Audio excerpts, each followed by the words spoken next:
todos, eu agradeço o convite e já agradeço também o empenho do professor Humberto e do reitor de pós-graduação, no sentido de nos apoiar nessa empreitada nossa, né, que é essa criação dessa resolução para a acessibilidade do surdo nos cursos de pós-graduação. Eu quero, de antemão, dizer que isso não é um trabalho de uma pessoa sozinha.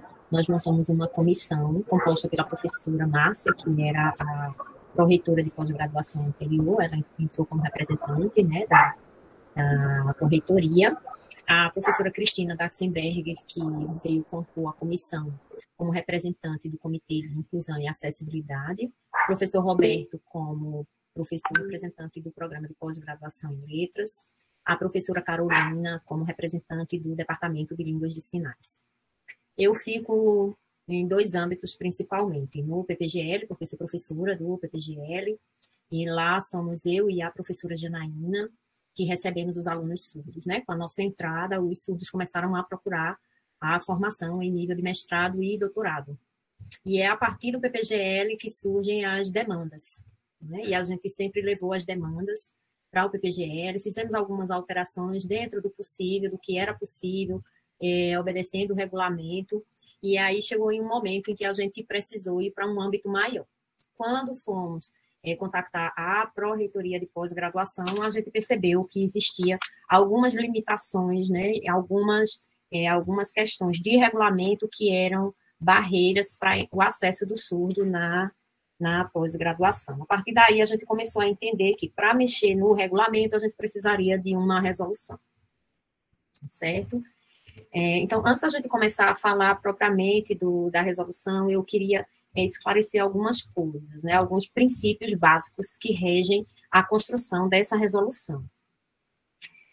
A primeira barreira que a gente enfrenta em todos os âmbitos sociais é a barreira atitudinal. Então, a maior dificuldade que a gente tem para a gente aprovar toda e qualquer mudança, criar qualquer regulamento que favoreça e que possibilite a equidade de oportunidade é o enfrentamento da barreira atitudinal. Então, por conta disso, eu sei que vocês não pensam assim, mas essa é uma fala que provavelmente, muito provavelmente, eu terei como padrão nas minhas falas por onde eu circular, né? É o entendimento de que quando a gente está trazendo a demanda da comunidade surda, quando a gente está solicitando alterações, a gente não está trazendo uma proposta de privilégio, a gente está trazendo uma proposta de alteração para que a gente rompa a barreira de acesso, certo? Então, muitas vezes, as pessoas, quando elas comparam o grupo comunidade surda e olha para ele como, por exemplo, dentro da universidade, o surdo é um aluno como outro qualquer. Ele é, nos direitos e deveres, na maior parte das vezes, mas em alguns momentos ele não é um aluno como outro qualquer, porque ele não enfrenta a barreira que a maioria dos alunos enfrenta.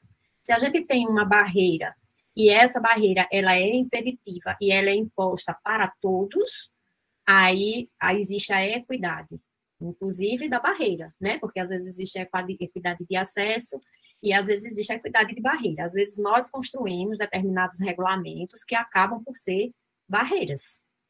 E aí, no caso do surdo, a gente olha para o surdo, entende a demanda dele, entende aquilo que ele está trazendo para a gente como necessidade, para a gente compreender se essa necessidade que ele está trazendo para a gente é privilégio ou é direito, né? Então, eu estou fazendo essa fala para vocês entenderem que a gente discutiu tudo isso na comissão. Inclusive, nós fizemos uma reunião com a comunidade surda, que foi a solicitação de um dos membros da comissão, que ele dizia assim, eu preciso ouvir a comunidade surda. Aí outro dizia assim, não há como a gente fazer uma resolução sem discutir com a comunidade surda. Então, nós trouxemos a comunidade surda, nós mobilizamos as pessoas, tanto alunos que já eram do PPGL, como outros que tinham se candidatado, e ainda solicitamos que eles convidassem outros que tinham a pretensão, mas ainda não tinham se candidatado, para a gente discutir sobre o que é a barreira para eles. E eles trouxeram a demanda. Algumas questões que eles trouxeram, a gente entendeu que não era uma demanda de barreira gerada por conta da deficiência. Outro aspecto que a gente observa é que olhar para a comunidade surda, a gente olha a partir de dois vieses. A gente olha para a comunidade surda a partir da deficiência e a partir da potencialidade. Quando a gente olha para a deficiência, a gente observa o que essa deficiência auditiva gera de barreira na inserção dele, na participação social dele no mundo do ouvinte. Né? Então, a gente tem essa diferenciação. O que é o mundo do ouvinte e o que é o mundo do surdo. Quando a gente entra para a comunidade surda, a gente começa a compreender que existem dois mundos. O mundo do eu ouvinte, aqui eu me coloco como eu ouvinte, e o mundo do surdo. E lá, na comunidade surda, eu sou a ouvinte, participante, sensível e empática com a causa do surdo, compreendendo os aspectos culturais desse mundo surdo. Então, trago essa fala para dizer para vocês o seguinte, que olhar para a potencialidade do surdo é entender como que o surdo se coloca no mundo, como que ele interage e como que ele acessa aos bens socioculturais do mundo, né? E ele faz isso a partir da visão. Nós fazemos a partir da visão e da audição. O surdo é primordialmente pela visão. Há aqueles que fazem treinamento auditivo, conseguem oralizar, mas são muito, muito poucos.